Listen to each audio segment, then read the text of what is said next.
Let me ask you one question. I'm going to let you go after this. I'm not going to talk your head off. Do you desire to have a whole bunch of acres in a big mansion? I just got rid of them. You did. You had it already. Yeah. Just so I'm just curious. So when the daughters come, I'm just curious. I'm going to get personal. Like when the daughters come and see daddy, it's like, you know, because you are the king. This is how I envision you. You are the king. You're like you laid something for your family that'll be stitched in the universe. You paved the way for your continuum. Mm-hmm. So I just look at it like in 2023, do you desire to be like, you know what, because I know when they come visit daddy and they hug daddy, you do whatever, it's like do you be like, you know what, they're going to come to the big mansion, the 50 acres, playgrounds, ward pools, jacuzzi. They already had that. Familiar with Water's Edge? Yeah. That's where I just left. But now I'm looking at your bounce back. Three fireplaces. One in the master bedroom, one downstairs, and one in the basement with the theater room. You're right, but I tell you what I did learn though. You a very smart man. You're a very smart man. I'm almost borderline to consider you a genius, but I ain't trying to stroke your ego like that. I don't want you to think, but I'm not a genius. Okay, you're not a genius. You will definitely say you are not a genius. I'm not a genius. But my sister Lovey, who will be here in a couple of weeks, she's the genius. Okay. She graduated high school when she was what, 15? What the heck? You one of the most righteous-hearted people on this property. And I'm gonna tell you what Miss Lucy said to the guy Myron. Myron brought me over here. He brought me over here, and I sat down there talking to Miss Lucy and everything, just talking to her, just common stuff, right? I left, and Myron came over. Yeah. And she said, "Where did you get him from?" He said, "This man's got a beautiful heart." Yeah. And I do. Yeah. I do. I can tell, man. And I sit back here, everybody. Thank you. Let me tell you about my life. Okay. I'm going to have a seat, okay? Because I want to... Let's talk about the Army first of all. Did 4 years and then I got out. Okay, so you had 4 years in the Army. I went to college. What? And then you went to college. I went to college, Rutgers University. Okay. Here was my deal. I wanted to be a computer technician. Beautiful. But I had to go speak to the counselor. Mm-hmm. So I went there to speak to the counselor. And I said, yeah, I want to be, I had a whole plan. My mom said, tell me how your meeting with the counselor did. And I said, okay, Mom, no problem. And I went in there and had a whole plan. Mm-hmm. I want to be a computer technician. I'll probably have to leave this university and go up north to one of the bigger universities. They have a bigger business school. And the counselor was like this. She was shaking her head like this. She said, are you kidding me? He said, you're an accountant.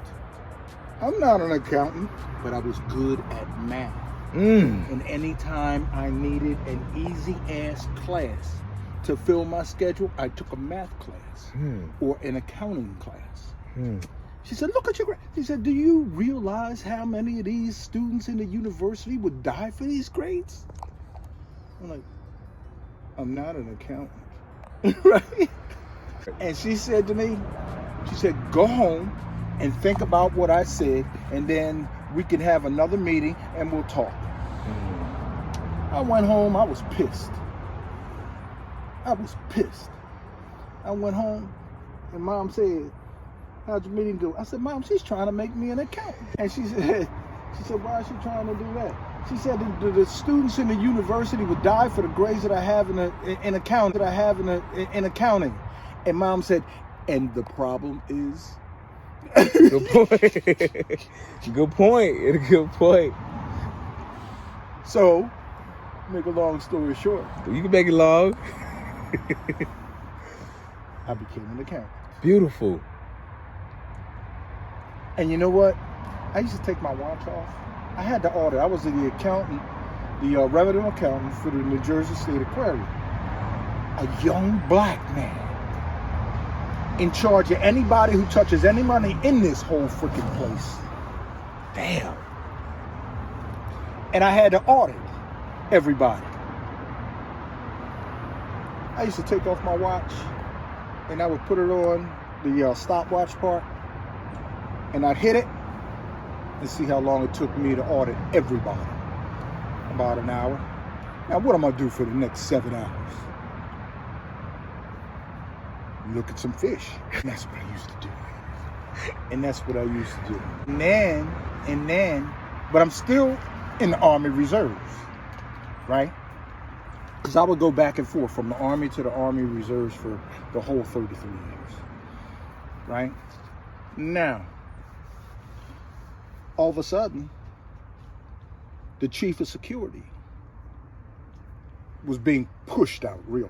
Okay. He was being pushed out. I said, so the chief position is open?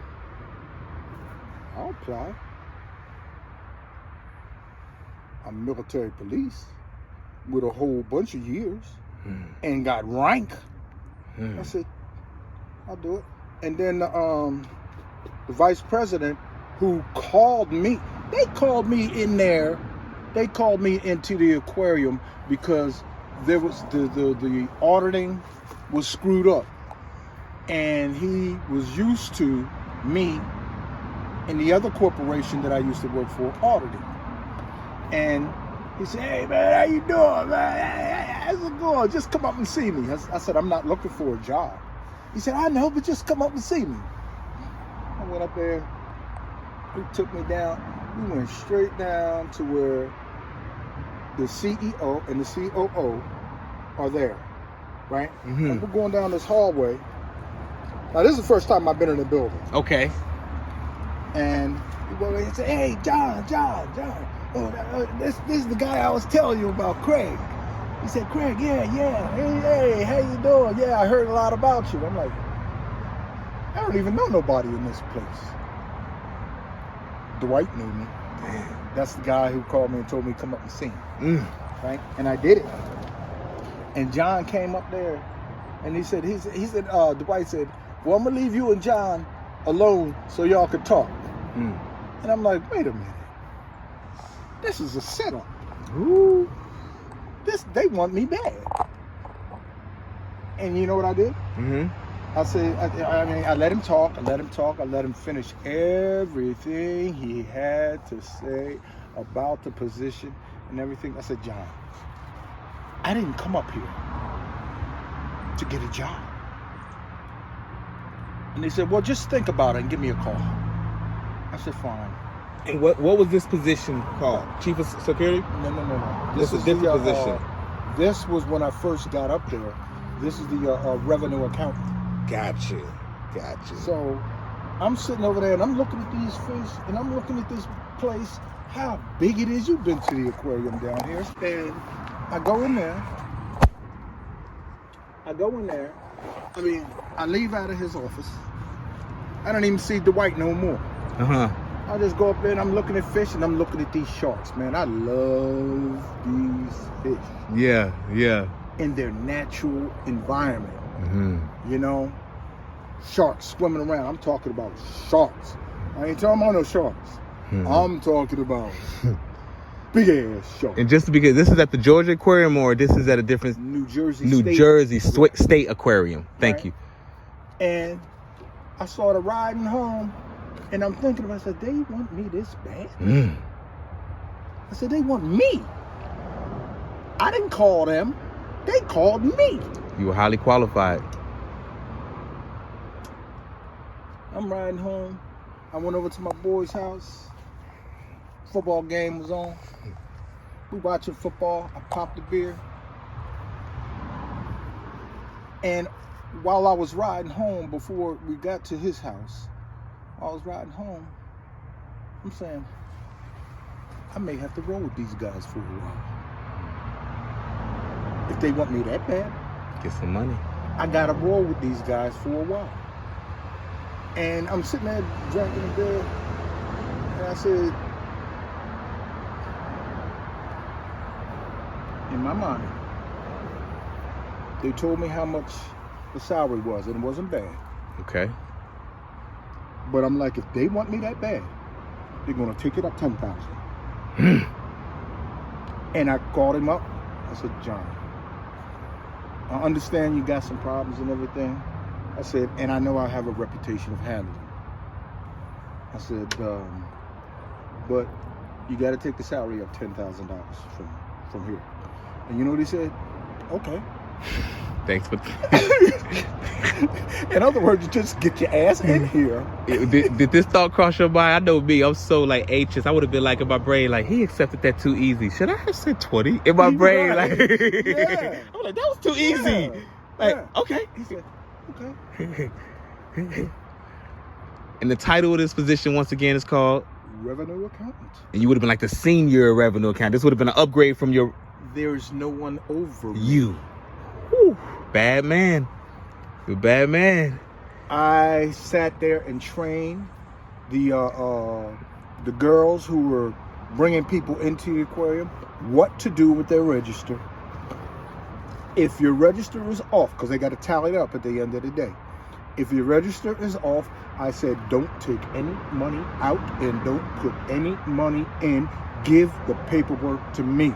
I'll tell you what the mistake is. You probably hit a wrong button. And they think they're in trouble. You're not in trouble. You're not in trouble. I'm going to fix it. And I did it. I did it.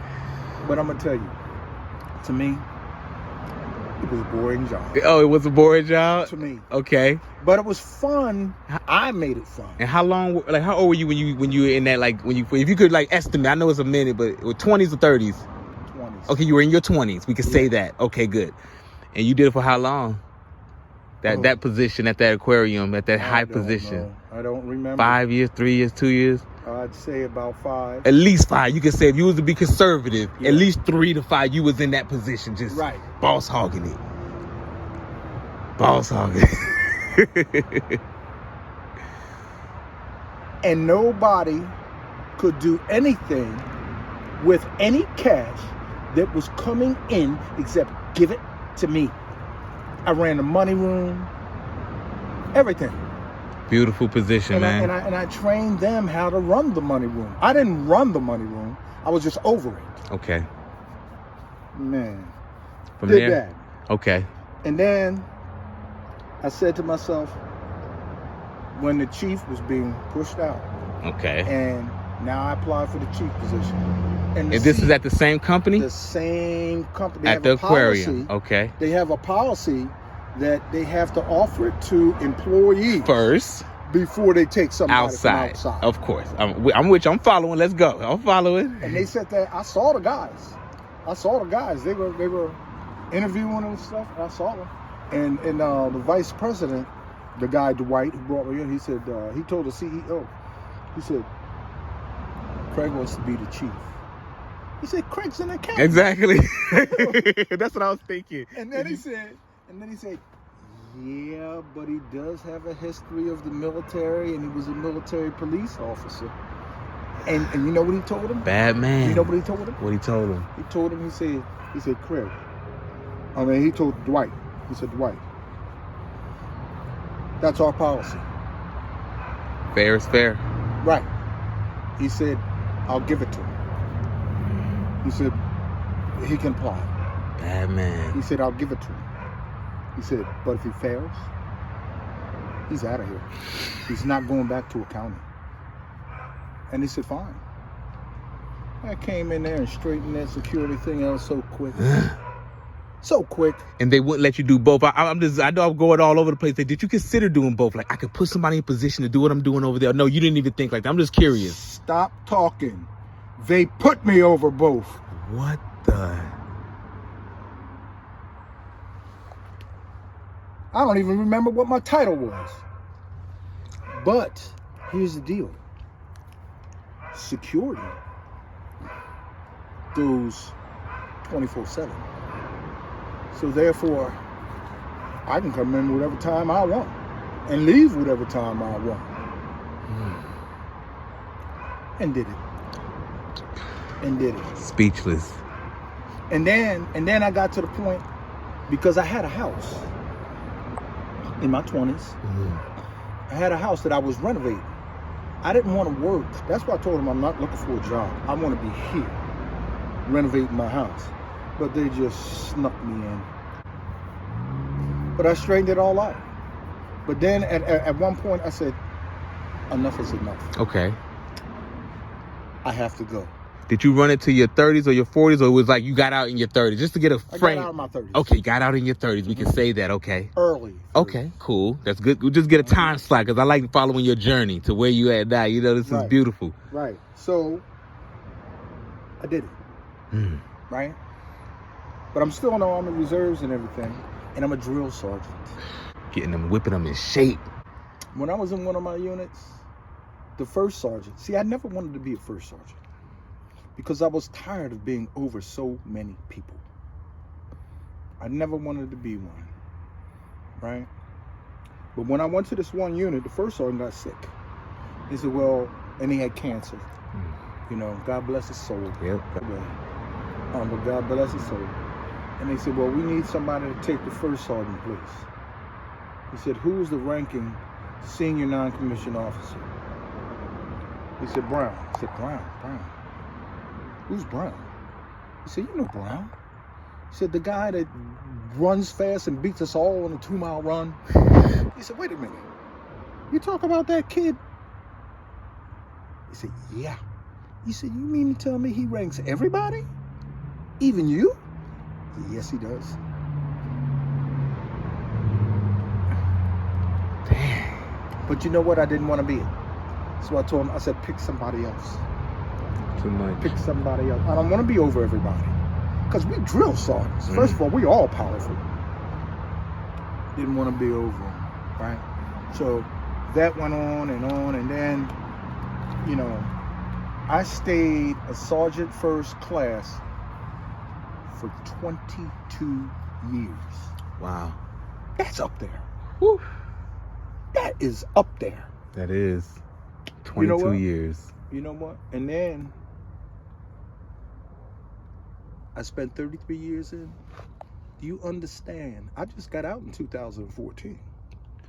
I didn't go to Kuwait. I didn't go to Iraq. I didn't go to Afghanistan. I didn't go nowhere. You know where they sent me? Where? Africa. Whew. Kenya. Without a boss.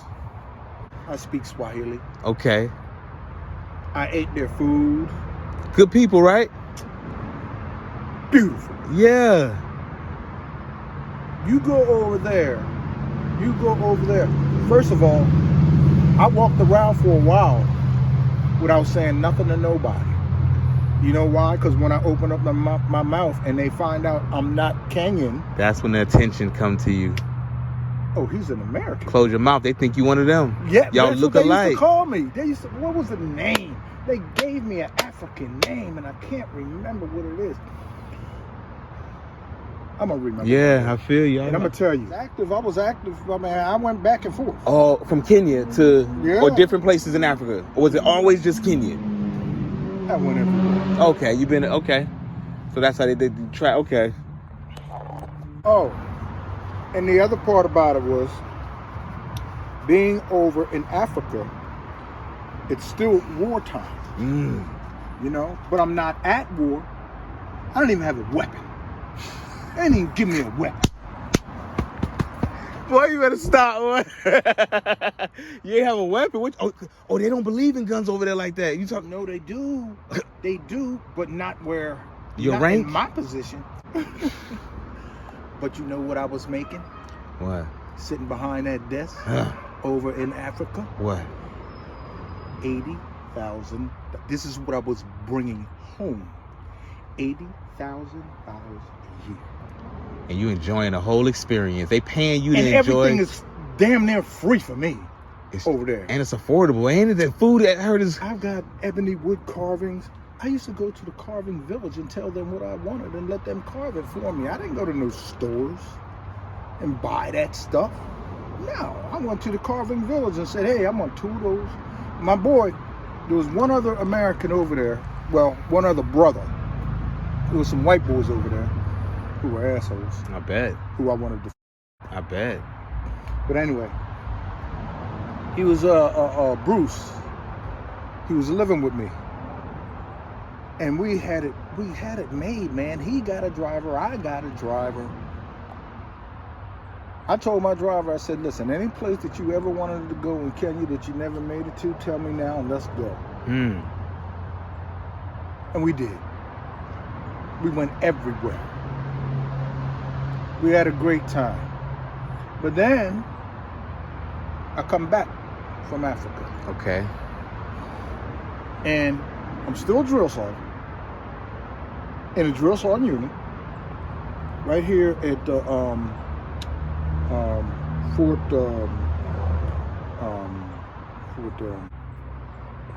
I'm in an arms training unit where, well, since I'm a senior non-commissioned officer, I'm not actually an instructor to train other units Okay. with weapons. I am the senior non-commissioned officer that before you give that class to them, you got to give it to me. And I'm going to tell you whether you're right or wrong or what you need to add or subtract. And they would do it. Okay. And it was cool. I was like, man, this is like I'm like a kid in a candy shop. I ain't got to do nothing, just listen. I'm like, yeah. And I'm an E8. I was promoted to E8. But it was Master Sergeant. Not this, not the first sergeant. It was Master Sergeant. I said, oh, I'm a Master Sergeant? Where are they sending me? Fort Gillum? I live in Stone Mountain. I said, this is great. I'm making the same money as the first sergeant, but don't have the same responsibility. I said, this is fantastic. And I was running around like a kid in a candy shop. Because I tell them what to do, they do it. This is your class, this is your class, this is your class, this is your class. Study them, give me a class on Friday. That's it. Then all of a sudden, my sergeant major, he's an acting sergeant major. I actually outranked him too. But anyway, he's an acting sergeant major. But he had that position, so, you know, I respect him. He called me up and said, Brown, we're on the phone. He said, Brown, you need to speak to Sergeant Major Ellis. Sergeant Major Ellis? You talk about the brigade command Sergeant Major? He said, yeah. What's he want to talk to me about? He said, I don't know. Call him. I said, you got his number? He said, yeah. I said, give it to me. He gave me the number. I called him up and said, hey, Sergeant Major, how you doing? He said, good, Master Sergeant, how you doing? And I said, I'm doing fine. And he said to me, he said, listen, I got some problems over in brigade. And the first sergeant position's open. Listen, he said, and I need these problems straightened out. He said, and I want you to come over to brigade and be the first sergeant of brigade.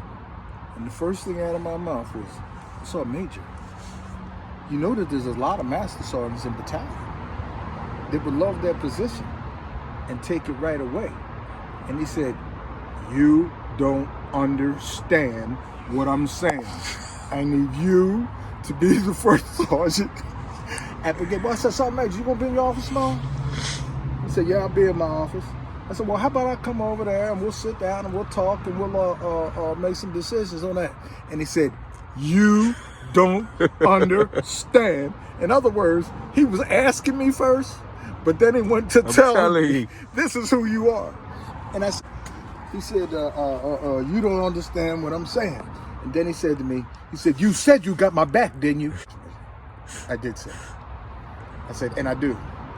I got your back. I said, I'll take the position. No questions asked. I said, when do you want me to start the position? He said, when I hang up with the phone. I said, when I hang up with you on the phone and I'm going to call the colonel and tell him you're the first sergeant. In other words, right now. Damn. And the only thing I can say is, yes, sir. Right? And he hung up the phone. Now, I go upstairs. I'm holding my phone like this. I went up to my wife and said, baby, you ain't gonna believe this. She said, what's that? I said, I just got muscle being the first sergeant at brigade level. She said, how did that happen? I said, I'm still trying to figure it out myself. Damn. So at that point, I had, because in battalion, that's where I was, I had a first sergeant, And that's my boy. Okay. Oh man, he's cool. He and I. Yeah. They call us the Guns. So, and Bakassi's over here, Nairobi's here, and Karen Canyon's here. But to get there, you got to go through Nairobi, and the traffic's so bad that here's what they did. Yeah. They gave me a pass Okay. to ride through the safari What? every single day, going to work and coming back. Because you were military. I saw the lions, and I'm talking about this is a safari. This ain't no zoo. This is a safari. They eat whatever they can eat. So when I go, man, you gonna come with me? You down for that? We could plan that. I'll probably be there before you. Say, listen, how long you was married when you were doing the? How long you were married to your wife before y'all 20 years. So you were married for 20 years. Y'all met in y'all 20s or 30s? About 39. You met at around 39. Yeah. We got married at 39. Got married at 39. Had her first kid when I was 40. Was she a military woman or no? Yes. She was a military woman, so she was in the military too. Right. Beautiful. But she was nowhere near me. I got you. Got you. Were y'all like a little power couple? Because she was doing her little thing and you would do your thing. She wasn't on your level, but she was doing. Y'all was a little power couple. Oh yeah. That's good. Because we were both making money. Mm. Well, hers was mainly. She only worked while we were married. She only worked. Out of those 20s, she worked 1 year. Don't make me laugh. Sounds fitting of a lady. You did the right thing. You know why she worked 1 year? Because I was making too much money. And she was like, man, I'm gonna do the housewife thing. I'm gonna do the stay-at-home mother thing. Was she in her bag like that? She was doing the house mother thing, stay-at-home wife type thing, and manage the properties type thing. Because I had many houses. Okay. From New Jersey to Maryland to Georgia. I was buying them. But all I had to do was, if something broke, go fix it. Because I had that talent too. Mm-hmm. And it don't make a difference if it's a plumbing, if it's electric, if it's drywall, if it's painting. Putting down hardwood floors and all that stuff, man. Renovating them. I buy them cheap. And I'm talking about framing. I'm talking about sheetrock, spackle, tape. You do that too? Roofs, electric plumbing. Are you consider yourself like on some? I mean, I'm thinking because you're doing the accounting thing. That's numbers. You doing the security thing. Okay, then you say you do it. So you just pick that stuff up along the way on your journey. Because that's a skill. I bought the first house when I was in my 20s. Okay, so I got you. You learned it. And I hired a contractor, and he said, "Oh, we need to hire somebody else." I said, hire somebody else. I said, for what? He said, I need somebody to work with me. I said, I'll work with you. And he said, I need somebody who knows what they're doing. I said, tell me what to do, and I do it. And I told him, and he said, there's nothing they can say. Damn. I told him, I said, all right, here's the rules. Monday through Friday, when we're at this house, you're the boss. And I need to listen. I said, but when it's time to get paid, I'm the boss, and I'll pay you. You know what I ended up doing? Yeah. Firing him. You fired him? Yeah. 2 workers. Okay. I got back to the house at about 1 o'clock. There were 2 workers on the porch. Okay. That couldn't get into the house. Okay. Because the guy that I hired was in there high, drunk, and fucked up. Damn. Sleeping on my couch. I got my key. Went in there.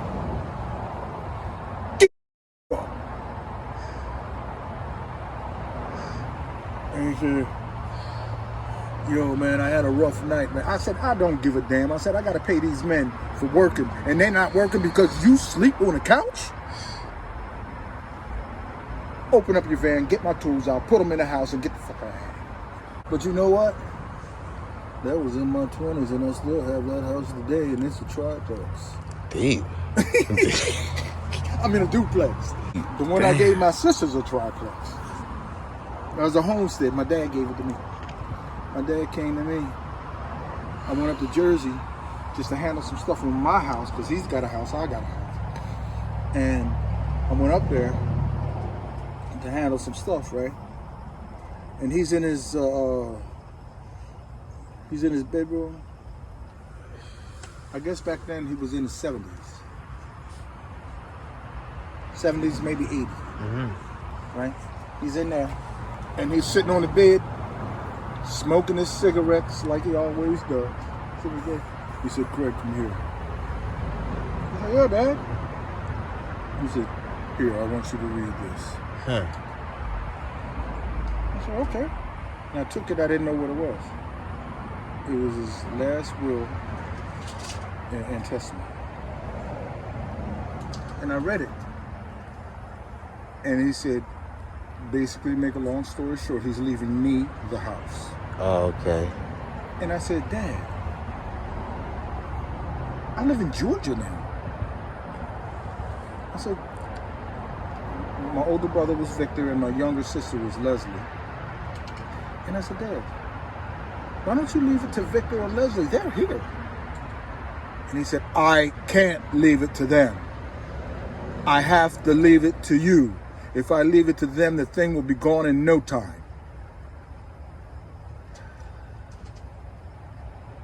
He said, all we need is a notary. Do you know a notary? I said, Dad, we can go to the corporation I used to work at. There's a notary there. He said, let's go. Went up there, got it notarized and everything, and I saw the people in the corporation, and they said, Craig, you've always been such an intelligent man. He said, I'm glad that you and your father are taking care of things the way they need to be taken care of. Wow. And I said, I called my sister up. My sister Lovey, that's my older sister. I called her up and said, Lovey, Dad is leaving me the house. And she said, I already know. I said, what do you mean you already know? She said, because he called me and told me. Mm-hmm. He said, and I couldn't argue with him. And I said, well, let me call Doug. He said, he already knows too. He called us, and I wouldn't trade it for the world. And as far as the military is concerned, if I had to do it all over again, I would do it all over again. Wow. I tried to sneak out and go to war. How you did that? Huh? How you did that? Well, I was at Fort McPherson at the time. That's the national headquarters. Okay. They sent me to the national headquarters. Okay. You tried to sneak out and go to war. I tried to sneak out and go to war. You funny. And I remember I'm standing next to the flag. I'm standing there because it's time for me to go. Time for me to go. I'm standing next to the flag. Flag's here. The general's there. And the general's sitting there talking, oh, Sergeant Brown, he's bad, right, saying all this stuff, and I'm sitting there like this. And then, but I look in the audience, and there were some colonels there with their arms folded. So, looking at me, going like this. You may be leaving the third floor. But you're coming down to my office on the second floor. Tell you about my babies. Mm-hmm. I got 3 girls. Beautiful. Right? Now, the oldest is 20. She already graduated high school a couple years ago. And then the next one is 17. And then the youngest is 14. My middle daughter, she took a gifted test as a kindergartner and passed. My wife, I'm at work. I'm at Fort Mac. And she said, we have to go to the school for a meeting. I'm like, okay, fine. I'm thinking it's just a regular meeting. No.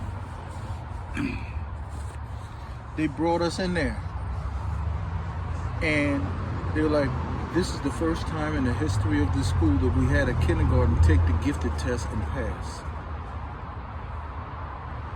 He said, and that's your daughter. I'm like, this is different. This ain't no regular club meeting. Damn. Making them And they were, and you should have seen the way they came in. Oh, Mr. and Mrs. Brown. First of all, they try to wonder, who the heck are you? How did you do it? Because my wife has two, my ex has two master's degrees. She has 2 master's degrees. Wow. But she used my educational benefits to get them. I don't care. I still got more left. I can go to school right now and get paid. My kids go to school. I'm 100% disabled. Does that mean I hurt? No. Does that mean I can't walk? No. Does that mean I can't talk? They're paying me Between $4,000 and $5,000 a month for doing what? I got a lawyer in Washington, and I got a lawyer in New York. I got one in Washington, one in New York, who I don't even have to do nothing. They said, fill out a power of attorney and let us fight VA. I was making $700 when I did it. Now it's between 4 and 5. And just got a raise in January the 1st.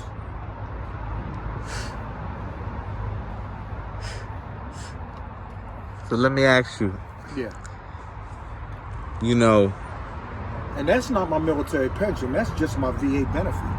I haven't even filed for the pension yet. That's a whole nother check. what do you feel like your legacy hold? Because I feel like in your own rightful way, you're like a phenom. Just in like, if you was to look at something from like a career standpoint, or just a man who leveraged opportunities, or just was able to, you know, maneuver through society as a black man, you know. And now you're at this stage in the game, going into, you know, that third chapter, that third tier, when you're in the, you know, you get into the 60s, you know what I'm saying, 70s. So what do you ever even think about that? Or do you be like, you know what, this is how I'm gonna stamp the game before I, you know, go into this phase, or so forth, if I'm making sense? I understand what you're saying. Okay. Because I've already been through that. Mm-hmm. Right? But I'm going to tell you what my lawyer told me. They told me, don't get a job. I got you. And they said, you've been through too much. Exactly. Too much try. I got you. They said, he said, you can get a job if they're paying you cash, but don't fill out an application nowhere. And so that's your story, man. It's a beautiful. I know it's more pieces. We skipped over some huge chunks. I know. Skipped over so much. But that was. You got to remember, I am 60 years old. 60 years old right now. We ain't talk about 60 years. You say 60 years? We ain't talking about what? 60 years of shit. 60 years of shit. I know. You're right. But I tell you what I did learn, though. You a very smart man. You're a very smart man. I'm almost borderline to consider you a genius, but I ain't trying to stroke your ego like that. I don't want you to think, but... I'm not a genius. Okay, you're not a genius. You will definitely say you are not a genius. I'm not a genius. But my sister Lovey, who will be here in a couple of weeks, she's the genius. Okay. She graduated high school when she was, 15? She's 1 year older than me. And then you saying you producing. Your family's some special people, because your baby passing the gifted test in kindergarten. Do you know what that means? I think Do you know what that means? She's highly intelligent. Do you know what that means? She's highly. That means every high school. Now she did it in kindergarten. every high school, every college, every corporation is going to have their eye on her because she's gifted. How old is she now? 14 or 16? 16. Whew. 11th grade or 12th? 12. Exactly. And because daddy is daddy, Yeah. they can go to college for free anywhere in the world. So let me ask you one question. I'm gonna let you go after this. I'm not gonna talk your head off. Do you desire to have a whole bunch of acres in a big mansion? I just got rid of them. You did. You had it already. Yeah. I'm just curious. So when the daughters come, I'm just curious. I'm gonna get personal. Like when the daughters come and see daddy, it's like, because you are the king. This is how I envision you. You are the king. Like you laid something for your family that'll be stitched in the universe. You paved the way for your genie, your continuum. Mm-hmm. So I just look at it like in 2023, do you desire to be like, you know what, because I know when they come visit daddy and they hug daddy and you do whatever, it's like do you be like, you know what, they're going to come to the big mansion, the 50 acres, playgrounds, ward pools, jacuzzi. They already had that. Ugh. I got rid of it all because me and my wife were getting a divorce and she wanted 50%. And I said, you didn't do 50%. I said, here's what we'll do. The condos, I'll sell them. And we'll split them 50-50. But the houses, I'm selling them. And you ain't getting nothing. I made them things. And you kept a couple, and you was able to secure a couple, put it in the trust. You just moved it around in a way that it couldn't be touched. Are you familiar with Water's Edge? Yeah. That's where I just left. But now I'm looking at your bounce back. Three fireplaces. Whew. Whew. One in the master bedroom, one downstairs, and one in the basement with the theater room. We cozy in this goddamn house. Is everybody warm? Okay, good.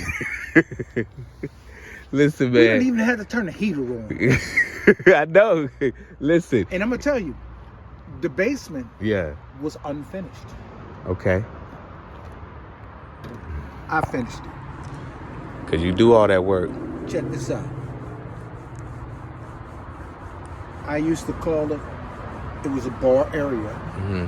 I built it myself. And I'm talking about the counter. Mm-hmm. And I'm talking about the counter behind it. You had the fish tanks in the wall with African cichlids that could be seen by 2 different rooms.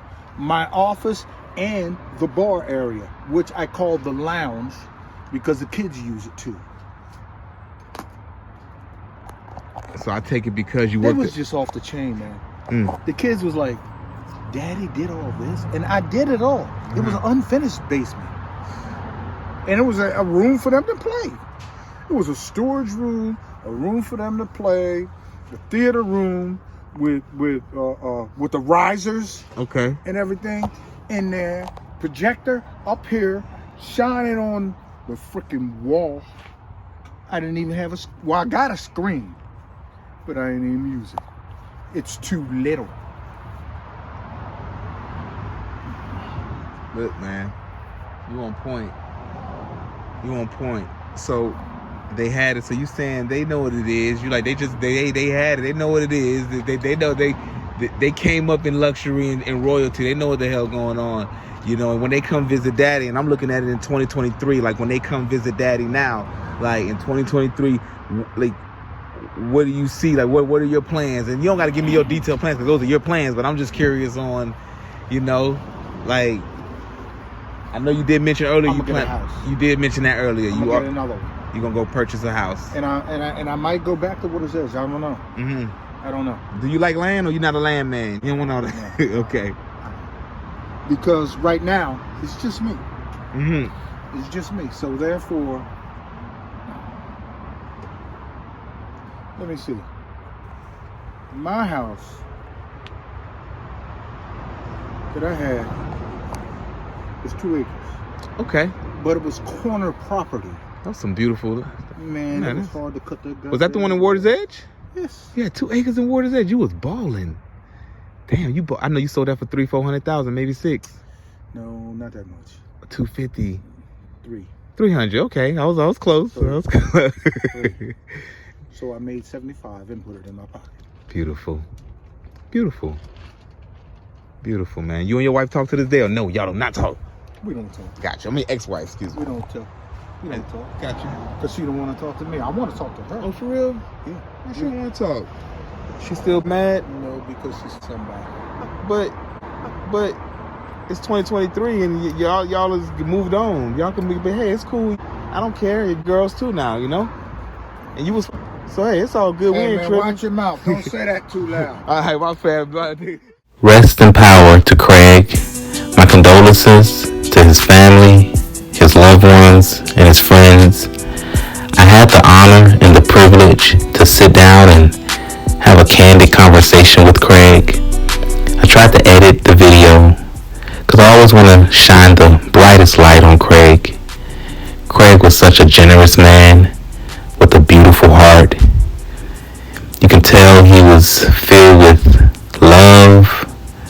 He loved his family, his children. He spoke so highly and proud of his children, his family. And, you know, he has so much life to give to the world. But the Creator and God called him back early. And I pray that Craig continues to watch over us now from the heavens and continue to be a beacon of light for his family in the afterlife, for his daughters in the afterlife. Overall, this really affected me because I felt like I could have came back and spent more time with Craig, been more of a positive influence in his life, because that was the main reason I was there, to be a positive influence and a positive motivator. But I feel like I fell short. I saw Craig a few more times afterwards, and if I only knew that he would have fell victim to those circumstances, I would have took more of an initiative to be that influencer in his life, to keep him focused on his goal of buying a house, to keep him focused on his goal of visiting Kenya once again, not as a serviceman, but just as a regular citizen. Much love to you, Craig. May you continue to rest in power.